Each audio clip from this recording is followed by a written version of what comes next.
What's going on, guys? A few days ago I did a video and I was talking about the Azov movement, which is within the Ukraine, and the Azov movement and their attachment to far right-wing and right-wing organizations across the globe, and including their own. I also threw within that diatribe that I put up, I talked about how Putin had given reason and recognized two regions in the Ukraine that had been, well, for all mistakes and purposes, taken over by this Azov movement. They had begun to put themselves in a political position where they could once be totalitarian in a sense, maybe possibly to the Ukraine in the future of 5 to 10 years from now. And as a result, they demanded that Putin recognize two regions that they had overtaken. Putin did that, and within days, he invaded.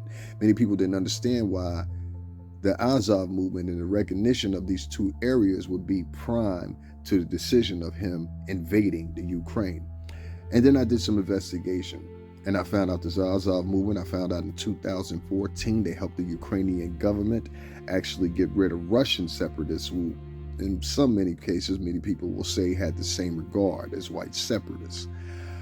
With this being said, these white separatists pose a threat not only to the existing country that they're in, but they also, well, many people will say pose a potential threat, if not automatically in the future, foreseen to the areas representative around it. That would include Russia.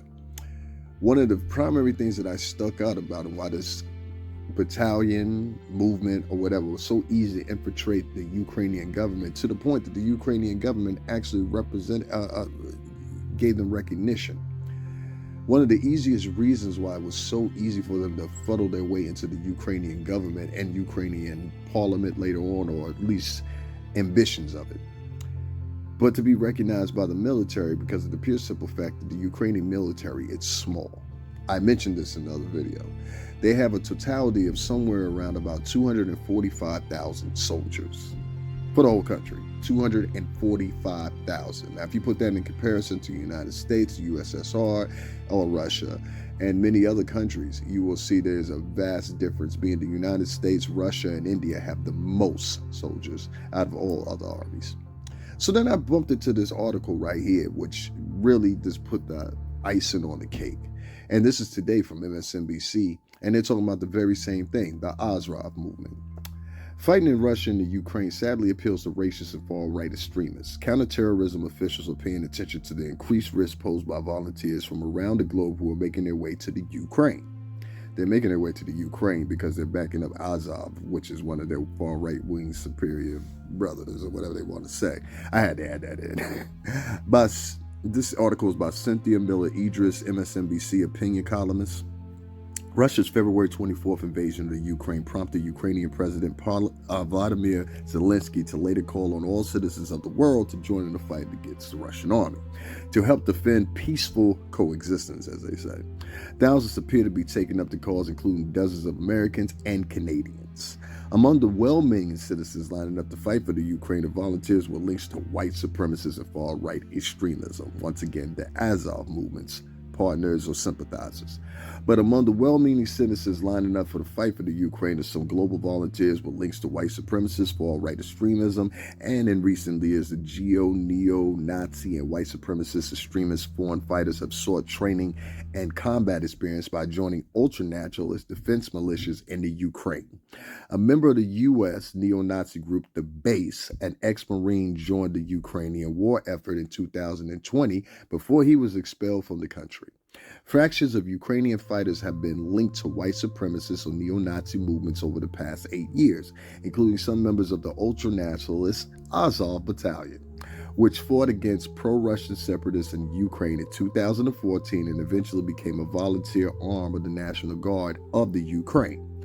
As the conflict with Russia escalated this week, Azov members posted a video of themselves greasing bullets in pig fat and warning Russian Muslim soldiers, likely those of Russian Muslim majority Chechnya, that they will not go to heaven. Putin has exaggerated the fact that a small minority of Ukrainian fighters have ties to far right-wing extremism in his attempt to describe all Ukraine as if in denazification. which is patently false. While there are problems with far right-wing groups and far right-wing violence in Ukraine as there are in other parts of Europe, there is little support among broader population for far right-wing nationalist parties, which garner only 2% of the national vote in 2019. Ukrainian President Zelensky, who is Jewish, lost family members in the Holocaust. Even among foreign fighters traveling to the Ukraine, the vast majority have no ties to white supremacist extremism. And even within the far right, motivations for joining the foreign conflict vary. Previous research on the extremist far right foreign fighters has found that some of these war junkies and adventurers are joined because they sought career changing as fighters in a new country. But the conflict has clearly created an opportunity for extremists to recruit white supremacist foreign fighters who seek training, networks, or seek to intensify their engagement to the cause of other ways. Far-right militia leaders in Europe have responded to Russia's invasion of Ukraine by raising funds online, recruiting fighters, and planning travel to the front lines. Activities the site Intelligent Group has described as an outpouring of support from the Ukraine from numerous far-right nationalist and neo-Nazi groups across Europe and North America. These are also risks of fighters becoming more radicalized once overseas and returning to their home countries with additional military training, tactical combat skills. There is already a documented history of this happening in Ukraine in ways that have been described as creating a hub and transnational white supremacy extremist networks. Far-right militia leaders in Europe have responded to a Russian invasion of the Ukraine by raising funds online, recruiting fighters, and planning travel to the front lines. To be clear, the global far-right is no means unified in support of the Ukraine against Russia. Many among the American far-right admire Putin's authoritarian and anti-Western, anti-feminist, and anti-LGBT stances. My research team at American University Polarization and Extremism Research and Innovation Lab has noticed in online white supremacist extremist channels an increased sharing of anti-Semitic conspiracy theories about so-called Jewish plot against Russian or Jewish war that pits whites against whites. Counterterrorism officials are paying attention to the increased risk posed by volunteers from across the globe making their way to the Ukraine after at least a dozen known neo-Nazis traveled to the Ukraine from the U.S. and Europe in early February. Counterterrorism authorities in the United Kingdom introduced additional questioning about the purpose of travel for anyone departing the UK for Ukraine. Such screenings are needed at other international departure sites. The world has seen unprecedented support for the Ukraine over the past week, including some political support for global volunteers. UK Foreign Secretary Liz Truss, describing the war as a battle for democracy, said she supports foreign fighters who choose to go to the Ukraine from the UK. Latvian lawmakers voted unanimously on February 28 to permit Latvians to fight in the war in Ukraine. Such foreign fighters clearly take on a tremendous risk for personal safety, leading to countries to issue warnings against travel. Referring to Ukrainians, White House Principal Deputy Press Secretary Karine Jean-Pierre said Wednesday, "We applaud their bravery. However, our travel advisory remains U.S. citizens do not travel to the Ukraine. But as nations and citizens around the world scramble to intervene and restore peace to the Ukraine, we should remember that the risks of foreign fighter engagement are not only of those in individual safety. The conflict in the Ukraine also raises serious risks for recruitment, radicalization, and mobilization in violent and white supremacist extremist movements in ways that may ripple outward long after this horrific conflict is resolved." So as you see it, and as I told you guys before, there are far right-wing separatists within this community, this global community, that are going to the aid of Ukraine, adding to the fuel to the fire of the white supremacist entity that's already there. Now, we see wars all across the world. I've seen wars. I mean, we could talk about the current wars and the current escape right now in the drug war sector right now in Latin America. We could talk about the pores of people that are trying to come across because they're trying to escape violence, they're trying to escape hunger. In many of these countries, people are walking around with no shoes on, no clothes on. Hence, if you need an example, go to the poor parts of the Dominican Republic, go to the poor parts of Panama, go to the poor parts of Cuba, go to the poor parts of any Latin American country, and I guarantee you will see this. The same thing holds in intervention when we talk about Africa. The same thing holds in intervention when we talk about certain rural, poor parts of Europe even. The problem here is none of these people from across the world have taken the same initiative and said, we're going to hop on a plane and we're going to go help out Latin America. We're going to hop on a plane. We're going to go help out Brazil. We're going to hop on a plane. We're going to go help out Africa. It's terrible what the Chinese are doing to the people over there. But unilaterally, everybody from across the world somehow or some other wants to go to the aid of far right wingers. Now, I'm not talking about the totality of the population in Ukraine. That's not fair. And as you can see by the data provided, that stands a sense. No, what I'm talking about is the military fraction, the greater military fraction that is increasingly and increasingly becoming far right winger, which is increasingly and increasingly becoming more white, which is increasingly and increasingly becoming more separatist based on the already put foundation that is there of far right supremacists and the means and the guise and in the nature of one group called Azov. Now, if we want to separate idealisms and we wanted to sit here for one moment in this talk, let's say this. Let's say that Putin may have been a projector. Putin may have seen that these far right-wing groups, especially in Europe, and I'm very familiar with Europe and their far right-wing groups. These far right-wing groups in Europe, they work under a different network than you will see here or even within England. I'm talking about anywhere from Germany on into Eastern Europe. Now, you'll see them in England, you'll see them in France as well. But when you really start to see them is when you get outside of Germany, Austria, and you move more and more into Eastern Europe. And yes, I do mean Spain. Yes, I do mean Portugal. Yes, I do mean the Maldives. Yes, I do mean many other countries, Turkey and many other countries within these far right-wing separatists. They operate. Either they operate in small clusters and bunches. Either they have fled another country, neighboring country. They might be more Anglo-Saxon and gone to somewhat countries that fall in the middle, meaning that they don't really identify with being Anglo-Saxon. They really don't identify with being Middle Eastern. They really don't identify with being African. Countries like Syria and many others that have these separatists hiding within regions, in clusters, undetected many of times. And they're able to build, they're able to gain weapons, they're able to gain military strategies, they're able to gain information, they're able to gain and receive different communications from other white supremacists all around the world. This is how these outfits work. And many people that have been in the military know this. Now, I point back one more time and I say the Biden and his administration, they would pass this information upon the departure of the Trump administration. They acknowledged it. There were Senate hearings about it. They knew about the potential threat of Azov as a whole. And now these same far right-wing separatists from around the world, including America, are coming to the aid of their white-wing separatist brothers. That's what you have here. People, pay attention to what's going on with Azov. Pay attention to what's going on with the current war over there, and make sure you're paying attention, more importantly, to the soldiers they have fighting the effort to defend the Ukrainian people.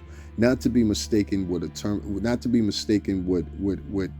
me saying that the Ukrainian people don't have a right to bear arms, don't have a right to defend themselves, don't have a right to many of things, especially liberty and freedom. That is not what I'm saying. What I'm saying is, based on the fact, and we're just talking about numbers here, that initially Ukraine only had somewhat about 245,000 fighters for the whole country, 245,000 soldiers. For example, I know some small towns in Connecticut that have more than 245,000 people.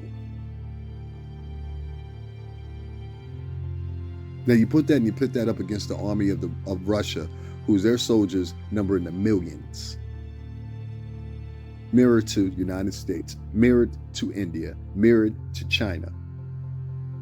And this is the fraction that's going in and they're actually invading. So you're talking about millions, well, at the disposal, probably somewhere around 500,000, maybe a little bit less deployed, and a front of maybe a fourth, maybe even a third being used and dispensed all across the country. Most infractions of small infractions of soldiers, maybe 5 to 10 apiece. So you have these battalions trying to defend themselves, and they're being overwhelmed because of their numbers. So this is where the sympathy comes in for far right wingers, extremists, or whatever. Our white brothers are being eradicated. They might take down the whole white race. We have to do something. And even with the contention of many countries saying you cannot fly out of here and go aid Ukraine, including the United States, because they all know the setback on it, and they all know their involvement being that Ukraine is not a NATO country and not a NATO, and also not a NATO protected country, which is also another dynamic within this conversation, because the pure simple fact that that was up to grabs before this invasion started. Ukraine actually became part of NATO, which at that point we would have white supremacists, well, for the first time acknowledged publicly within the diagram of NATO. So guys, I just wanted to update you guys and let you know, hey, I'm not blowing smoke up my butt here, whatever. I think I know a lot about the military, and one of the things I will say here is, from a military point of view and strategic point of view, this is probably one of the biggest things that I've seen in a while, where you actually have example and you actually see how unified these white extremists, far right-winger groups actually are. And I know other minority groups like to look at it as, well, you know, they're after Jews and black. No, they're after you too, because as we saw in the Ukraine one, and there's a video up still on my page for that. In fact, it's included in that same video. I show example of how they were not letting Africans out of Ukraine, and I showed example of how they were not letting Indians and Middle Easterns out of the Ukraine either. Okay, they gave priority to their own people, white, blonde-headed, blue-eyed people. You've seen these interviews now where you've seen people mimic the same thing and have been called out for it now 4 times, including one gentleman from NBC who was called out nationally online for making comments that he said, which he said, this is not a country like the Middle East, and they've been warned for years. These are relatively civilized people. Civilized with far right wingers around them. So please don't think because you're Bangladeshi or somewhere else in the Middle East that he's not talking about you either, brown person, because they were. The funny thing about it is, when you get these wake-up calls from being another minority, you need to log it in and you need to stick it in your mind and realize no matter how much brown-nosing you're doing, no matter how polite you speak, no matter how nice you act, you're not part of their culture. Even if you mix your kids with them, you're not part of their culture. And they will aptly remind you of that, as they have done for hundreds and hundreds and hundreds of years. And once again, here's another example of it.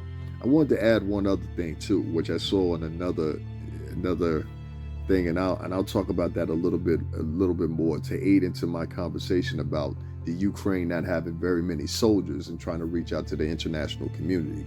One of those things that I wanted to point out is this. The Ukraine recently, the same blacks and Arabs that they did not give priority to the same way as Ukrainian citizens, native-born Ukrainian citizens, and leaving and departing the country, and in some cases assaulting and attacking, and that's what I wanted to point out. And that one Indian woman's vivid depiction in her own language of how they were attacking Indian students and beating them, worse in some cases than African students, because at least the Africans spoke English. Well, the funny part about it is they are now, the country of Ukraine, calling these same people from Africa, from India, to come aid them because they don't have the numbers to war. And ultimately, that would be the topping of the country because it was so easy to take. I would even go as far as to say those soldiers that are out there by Putin right now, that were deployed by Putin, those aren't the best soldiers. That's why they're being attacked so easily. The real branch of the soldiers that are really trained, really hardcore, whatever, those are being put on reserve just in case something bigger comes out of this. I can guarantee you that. Other than that, guys, make sure y'all check this out. Make sure you like, subscribe. I thought I would bring this to you, and I'll be going further into detail about these false right-wing separatist groups that have infiltrated the Ukrainian military since 2014, evidently, and now have far right-wingers and right-wing separatists and racists from all across the world now coming in to join the fight. I'll talk to you later.